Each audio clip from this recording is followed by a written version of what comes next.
कारची बैलगाडीला धडक, कोटलीच्या बैलगाडी मालक गंभीर जखमी. भडगाव चाळीसगाव रोडवरील कोटली फाटा येथील हॉटेल वैभवजवळ एक भीषण अपघात घडला. भरधाव वेगात आलेल्या मारुती कार क्रमांक MS02 BR 1601 ने बैलगाडीला जोरदार धडक दिली. या धडकेत बैलगाडी चालक विजय धनराज पाटील वय 45 वर्ष राहणार कोटली तालुका भडगाव गंभीर जखमी झाले असून बैलगाडी व बैलांचेही मोठे नुकसान झाले आहे.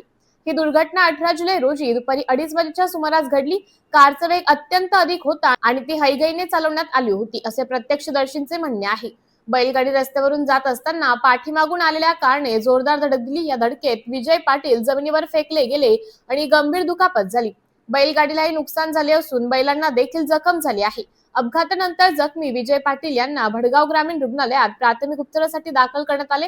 मात्र प्रकृती गंभीर असल्याने त्यांना तात्काळ चाळीसगाव, त्यानंतर धुळे व पुढे नाशिक येथे हलवण्यात आले असून सध्या ते त्यांच्यावर उपचार सुरू आहेत. जखमींचे काका रवींद्र दौलत पाटील वय 49 वर्ष, व्यवसाय शेती यांनी भडगाव पोलीस स्टेशनला दिलेल्या फिर्यादीवरून कार चालक सुधीर कुमार नारायण पाटील राहणार निगडी पुणे यांच्या विरोधात गुन्हा दाखल करण्यात आला आहे.